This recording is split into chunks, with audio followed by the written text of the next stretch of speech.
Hey everyone, it's Richard Metal Fan here, bringing you guys an old school album review. And today we're going to be looking into this album's 15-year anniversary, which is today.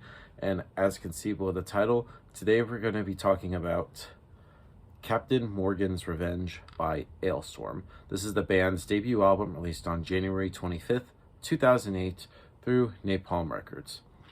Now, Alestorm, for those of you who aren't familiar, they're kind of a folk metal band based out of Scotland. They've been around since 2004. Now, around that time they were called Battleheart for some reason, but it was up until like 2007 they changed their name to Alestorm, and then of course they got signed to Napalm Records at the time, and then in 2008 we have their debut album, Captain Morgan's Revenge. Now, from what I've heard, like Alestorm for me are, obviously you could tell by the theme, they sing about like pirates and the seas and stuff, which pretty much dubbed them as pirate metal, which I think is just silly. I mean, I know like there's like a Monomorph that they're labeled as Viking metal and shit, but I just think Alestorm are really fun. And with the whole thing with Alestorm, most of their music is just really there's like a fun kind of like party vibe that goes with it. And there's some people who think they're kind of like a joke band, but they're definitely just a fun band to listen to. I like one thing to note about the album, like the production on this album is great, and just the vocals from Christopher Bose, like his voice just really is great. The same thing with the keyboards that he provides, adds a lot of depth and atmosphere to it. The guitar work on this album from Gavin Harper is really great. Like the riffing here is just really fun. And then the bass playing from Danny Evans really just, you could definitely hear it well in the mix. So without further ado, let's dive into Captain Morgan's Revenge track by track.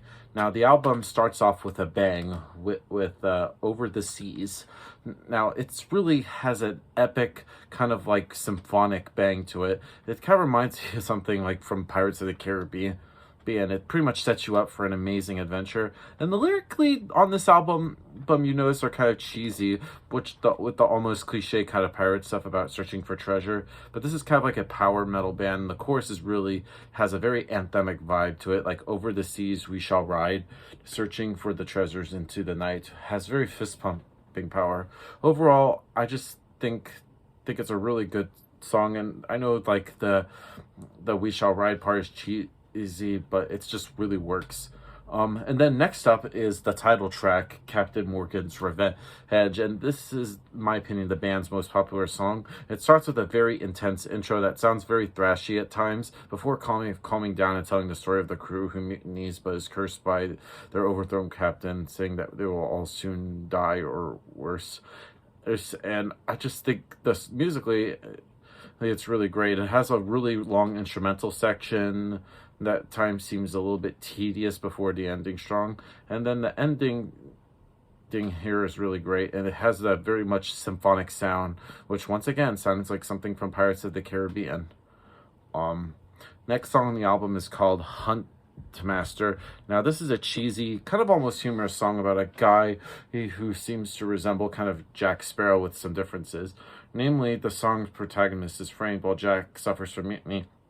And the riff here are really thrashy, with very almost kind of palm muted too. It's albeit a little slower, and the pre-chorus is just a little bit silly, and it's one of the weaker songs on the album, but good nonetheless. Next up is Nancy the Tavern Wench. Now this is pretty much the first kind of slow song on the album. It starts off good with Chris using his keytar, and then the lyrics talk about like a tavern that is, quite frankly, not a good place, but is described as the best place in the town. And the song is kind of like a very modern drinking song, with almost has a little bit of that Celtic punk influence, kind of like Dropkick Murphys.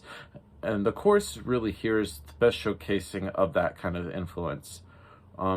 Death Before the Mast. Now, it starts off with a little bass intro before transitioning into a frantic kind of thrashy number, and the music fits perfectly with the lyrics, which are about a pirate fighting against the Marines in his last battle. And the chorus is full of confusion about the battles going on. But then I like the solo pastures here also has a little bit of like confusion and panic to it. Terror on the High Seas is next, and this song is just as thrashy as and intense as the previous track. Is more vicious about for the pirates, and this song has very much a mock explosion. Set Sail and Conquer. Now this is I guess more of a stereotypical power metal song lyrically. It starts off with a galloping kind of riff and then it continues through the verse before the riff becomes more thrashy in the chorus. And the symphonic kind of backdrop of the guitar is more pronounced here than the previous couple songs. And the lyrics are a little bit more cocky than the rest of the album, since the pirates are more sure than the victory. Next up is Of Treasure, which is kind of like an acoustic song in the vein of like the old kind of like sea shanties. And then we get to the next song, which is Wenches and Mead, which is a very fast-paced party intro about getting drunk and getting laid, which is just insane. And then we get to the last song, which is Flower of Scotland, which is nothing like a little Scottish pride to finish your debut album. And what better to do with than a Scottish kind of national rugby album. And this song can be seen as a weak point, which I've seen a lot of people could talk about it, and I have to agree in a sense, but disagree at the same time. Now overall, Captain Morgan's Revenge by Alestorm is a pretty damn good album. So if I have to give this album a score, I'm going to give this a solid 9.5 out of 10. So yeah, that's my review of Captain Morgan's Revenge by Alestorm, guys. Let me know in the comments what you guys think about it, and I'll see you all in the next video. And as always, keep it metal.